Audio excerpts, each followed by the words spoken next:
Russia continued relentless aerial attacks on Ukraine for a second night in a row through last night. The escalation is testing the limits of Ukrainian air defenses and pushing civilians into underground shelters.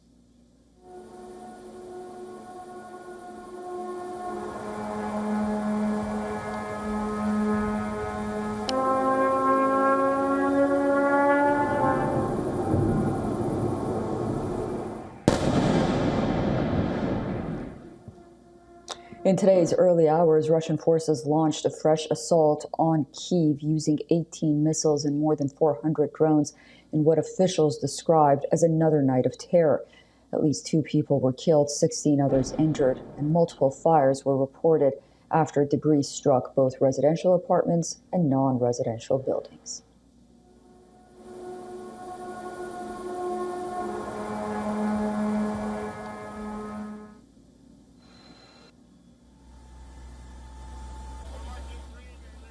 Ukraine Air Force managed to intercept the majority of incoming threats, but the sheer volume of strikes is increasingly overwhelming. Explosions lit up the skies over Kyiv as families scrambled for safety, many spending hours in bomb shelters. This is terror. It is happening every night while people are sleeping and most people are in their apartments, in their beds. From my own experience, I never went to a shelter. I thought that fate would spare me, like many people do. You know, a direct hit on an apartment block is like putting a gun to your head and shooting. Now there is actually a missile attack, a Shahed drone, a ballistic attack by Russia on Kyiv. On Ukraine in general, but on Kyiv in particular. I went down to the metro station so as not to listen to all this at home, to protect myself a little and increase my chances of survival. The latest barrage of attacks comes just a day after Russian forces launched over 700 missiles and drones. Ukraine says this is the largest attack of the 3-year-old war.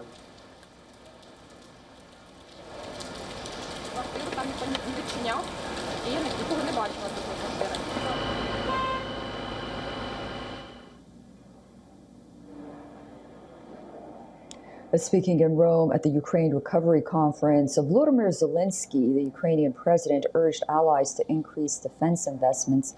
He said, quote, "We must stop Russian drones and missiles. When Russia increases its attack, we cannot afford a shortage of funding."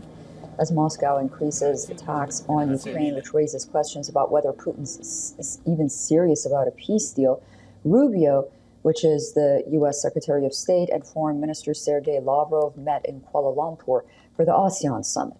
Rubio expressed frustration over the lack of progress, calling for a clear roadmap to end the conflict. He also said President Trump is disappointed by what he sees as Moscow's inflexibility. Sergey Lavrov, on the other hand, said both sides confirmed a mutual willingness to seek peaceful solutions. This meeting comes shortly after the U.S. resumed some shipment of defense weapons to Ukraine following a pause. Meanwhile, the Kremlin says that Russia does not think peace talks on Ukraine have stalled and that it still wants to achieve its goal there through peaceful political and diplomatic means.